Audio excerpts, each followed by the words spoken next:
na makulay yung tinapay na gagawin natin ngayon dahil ito nga ay rainbow bun. Siyempre makulay talaga yun. So today nga tuturo ko sa inyo kung paano kayo makakagawa ng maganda at napakakulay na bun. Siyempre malambot at saka masarap. Usually ginagamit to sa mga ice cream shops, mga ganun. Regular bun lang yung timpla nito, kung baga ito yung mga timpla na ginagamit para sa monay, sa pandesal, mga ganun. Pero kung gusto niyo namang i-level up at gusto niyo maging mas masarap yung lasa ng inyong rainbow bun, pwede niyo naman tong gawing brioche. Para sa mas pang-commercial na level, gagamit tayo dito ng 2-in-1 na yeast and bread softener para talagang malambot at mapalonger natin yung shelf life nung gagawin natin tinapay. So dito, meron akong 500 grams ng all-purpose flour. Pwede din naman ng bread flour, kaya lang mas maputi ang all-purpose flour, so mas madali siyang patungan ng kulay. At syempre, basta all-purpose flour, pilmi ko lagi yan. Ito na nga yung ating Fermifan na 2-in-1 na yeast, kaya siya tinawag na 2-in-1 dahil may kasama na siyang bread improver. Pero pwede mo pa rin sundan yung kadalasang ratio ng ginagamit mo na yeast. Katulad ko, 1% lang ako per 1,000 grams lagi. So 10 grams per 1 kilogram ng flour. Pero ito ang ginagawa natin dito ay 500 grams nga lang. So 5 grams lang yung ilalagay natin. Ito na nga yung pinaka gusto ko sa lahat. Ito yung Unisoft na bread softener. So, kadalasan talaga makikita nyo sa mga commercial na bread, lalong-lalo na yung mga nasa mall, nasa mga bake shop, napakalambot ng tinapay nila. Kahit yung mga nasa groceries na mga tinapay, malambot na malambot, diba? Ito yung nilalagay doon. So, ilan naman ang ilalagay natin dito? So, pagkadalasan sa packaging nakalagay doon, 0.5% per 1,000 kilogram ng flour. So, nasa 5 grams lang yun per 1 kilo ng flour. Pero hindi mo kailangan sundin yun. Pwede mong babaan. Kunyari ako, ang ginagawa ko lang nasa 3 to 4%. So, ang nilagay ko lang dito sa 500 grams ng flour natin is 2 grams lang. At yun na nga, naglagay ako dito ng 100 grams ng sugar, 1 teaspoon ng salt o 5 grams ng salt, and then 280 ml ng water. Kapag ka sa mixer ka naghahalo nito, mas maganda kung yung water mo ay yung malamig o yung may yellow-yellow. Para hindi kagad manginit yung ating dough. Kapag ka sa mixer kasi, usually kapag ka nagmamasa, umiinit yung metal nun. So, iinit din yung masa mo. So, yun lang. Suggest ko lang. Kapag ka nahalo na natin lahat yon, maglalagay na tayo ng 1/3 cup o 35 to 40 grams ng shortening. Pwede rin ng butter. And then, magninid na tayo. Nakakahabol ba ang lahat? Ang gulo, no? Pero wag kayong mag-alala dahil yung list of ingredients, pati measurement, ilalagay ko sa description box at saka sa comment box. Magmamasa na tayo. Ang kagandahan kapag ka mayroong bread improver, mas napapabilis yung kneading process kahit sa hand knead lang o sa mixer. Imbis na umaabot tayo ng 12 minutes sa hand knead, aabot lang yan ng mga nasa 8, ganon. So yung ating dough, straight dough method to. So hinati ko lang yun sa 4. 4 colors lang yung gagawin natin, pero pwede kayong magdami kung gusto nyo. Mag-gloves lang ako para hindi tuminta sa kamay ko. And gagamit tayo dito ng Neko na powder na food color.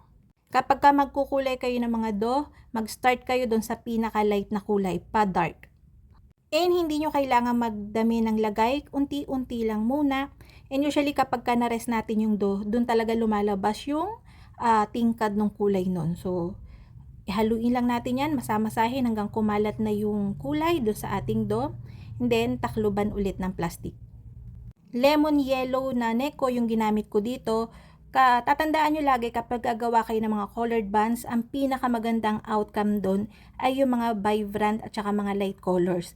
Pwede nyong dagdagan nyo ng mga basagin ng mga dark colors, pero mas madami dapat yung mga light colors, lalo na kapag ka-rainbow. And next natin, itong orange. Syempre, powdered na Neko pa din yan. And again, hahaluin lang natin yan sa dough hanggang pumantay na yung kulay.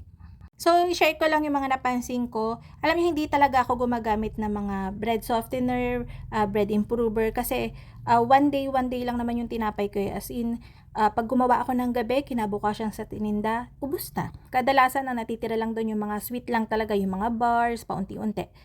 At isang dahilan kung bakit hindi ako gumagamit nun, kahit maganda naman talaga siyang gamitin, lalong-lalo na sa pang-commercial, ay yung mga na-try ko dating product and may chemical taste at saka chemical smell na naamoy pagka binibake ko na, Mataalas kasi yung pang-amoy ko. So, alam niyo yun, amoy na amoy mo. Hindi mo naamoy yung kadalasang bango talaga ng tinapay habang binibake. Anyways, yung mga kulay muna, ang ginamit ko dito para sa pink natin ay yung strawberry red, and yung ating violet ay yung purple yam na Necco food color.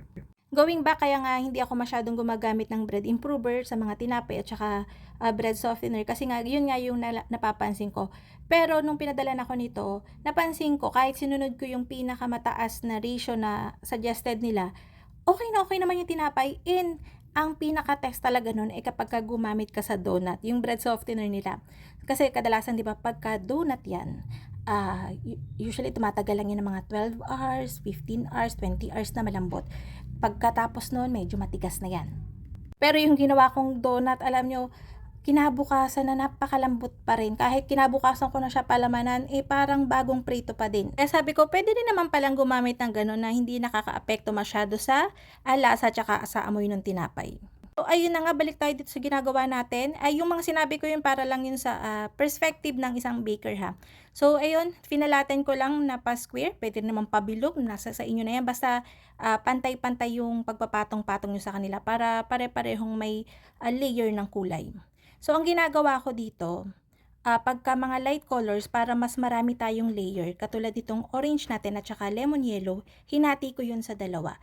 Tapos, yun, isasapin ko yun sa mga dark colors na meron ako. Mas maganda yun kasi mas mas maganda, mas defined yung kulay, mas hindi na masyadong nag-overpower yung mga dark colors sa light colors. Kaya sinasapin-sapin ko talaga yun. So, ayan, pagpatong-patong lang natin yan. Napakadali lang naman. Bukod sa buns, pwede nyo rin tong gawing loaf, yung rainbow loaf. Tapos, pagkatapos, i-slice nyo, lalagyan nyo ng margarine o butter sa ibabaw, then asukal. Alam na alam nyo ng mga batang 90s. Although nakikita nyo na nagdadust ako ng flour dito sa atin habang nagpa-flatten ako, huwag niyong kadamihan. Kung sakali namang sobrang dami, hindi niyo mapigilan, mag-brush kayo ng kaunting-kaunting tubig kada layer nung mga kulay niyo na may kulay niyong dough para dikit-dikit pa rin sila. After natin yung pagpatong-patungin, in-slice ko lang yan ng sa 3, and then babastonin lang natin to. Tapos ikakat na natin to ng nasa 60 to 65 grams each. Makakagawa tayo dito ng 14 to 15 pieces ng large na buns na pwede nyong gamitin. Ang ginawa ko dito, pansin nyo, yung parang bagel shape siya, yung meron siyang butas sa gitna. Pwede nyo namang hindi gawin yun. Ginawa ko lang yun para mas mai-twist ko ng konti yung kulay, kitang-kita, kesa dun sa regular na buns na bilog lang. I-shape na natin yung mga pieces na nakat natin. And straight dough method lang talaga to. After nyong mamasa yan, dire-diretso na tayo sa cutting, shaping, ganon. And isang beses lang tayo magpapaalsa. Ang kagandahan kapag may bread improver, kahit nag-straight dough method tayo, ang pag-alsa niya paangat, hindi palapad. And isa pa, matibay yung dough mo, kahit alug-alugin mo siya ng konti o mataktak mo ng kaunti yung pan habang nagpapaalsa ka, hindi siya babagsak. Or kunyari, mahilig ka mag-overfruit o yung nakalimutan mo, so hindi rin siya babagsak basta-basta. So ayun na nga, after nating ma-shape yung mga bun natin, pinares ko lang to ng 1 hour and 20 minutes. Medyo malamig kasi ngayon, pero pansinin nyo din kapag sa inyo na kayo nagpapaalsa. And then, ibibake ko to sa 150 degrees Celsius for 10 to 12 minutes. Mababa lang yung temp natin at saka hindi natin siya papapulahin para ma-retain yung kulay ng mga pinaggagawa natin dito. Huwag nyo siyang lalagyan din ng egg wash kasi magba-brown din yun. Kahit i-brush nyo ng tubig, wag din kasi lulutong yung ibabaw, mabilis din yung magpa-brown. Isa lang nyo lang siya sa 150 degrees Celsius and then bantayan nyo. Siguraduhin nyo lang na tama yung temperature ng oven nyo kasi tama yung temperature ng oven ko and malakas yung apoy nun. So, yung 10 to 12 minutes, pakiramdaman nyo din yun. And yun na nga mga kalutong tinapay, sana ay nagustuhan niya ating video for today. Magkita-kita tayong muli. Ito bang malalutong tinapay?